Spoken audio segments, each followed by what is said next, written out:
ni kai na kasuwancin no Allah ya sami ci albarka dalilin abubuwa irin na kasuwanci da na siyasa ni ma na samu alheruka da yawa bayan motoci da gidaje kai na zo hatta da makka na kusa su shirin tsakanin aikin hajji da aikin umara ta ku ga alhamdulillah waɗanda abokai na dai hakikani akwai irin Alhaji Sanusi dan Bature akwai irin su marigayi dodo kila su Alhaji Wadata Shaka su Wadata Sha'an su Abubakar Shala na Emiya su Alhaji Dusi mai anguwa su Saleme su Tahiru Kumanda marigayi Allah ya gafarta musulmi su Tukur Bulak Allah ya gafarta musulmi su Fare su masu zagi wanda yake yanzu shi a ciyaman na ƙungiyar motoci ta jihar Sokoto.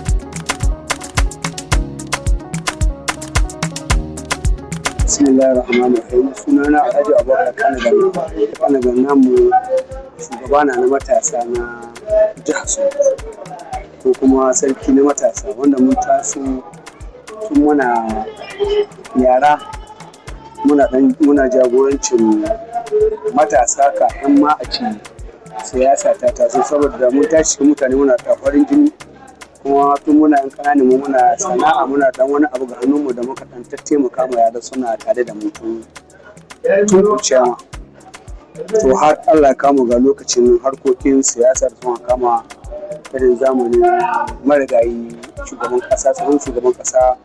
Abacha lokacin da ya tura siyasoshin nan shugabannin siyasa sun kire mu mun fara harkokin siyasa bayan rasuwa ta sai kuma ga lokacin su ba fara su kuma ya kama tun da lokacin muka shugabanci na harkokin siyasa ita kuma harkokin gwagwarmaya da aka tashi kaga akwai abubuwa da aka taso a lokaci na kwanciya sannan ga jama'a Allah ya hore mana ga lokacin kuma kowa na son a san dai cewa shi shugaba na harkokin matasa na jihar Sokoto to kuma abubuwan sun to da wasu sabani da lokacin harkokin siyasa sun to da matsaloli abubuwan sai ko fita za ku zuwa wani karamar hukuma ko wani abu to dole na sai da harkoki sai da wasu abubuwa na sanduna ko wasu abubuwa na kariyar kanku da sauran wasu matasa da a yankunan waɗanda ka wasu siyasa to alhamdulillah duk da haka dai Allah ya samu nasarori da yawa saboda mu da muka tashi da tarbiyya ta uwaye da kuma mallamanmu da masu anguwan shiyan saboda daga lokutan komi anguwa na shiya na da komi na ya hukunta yaro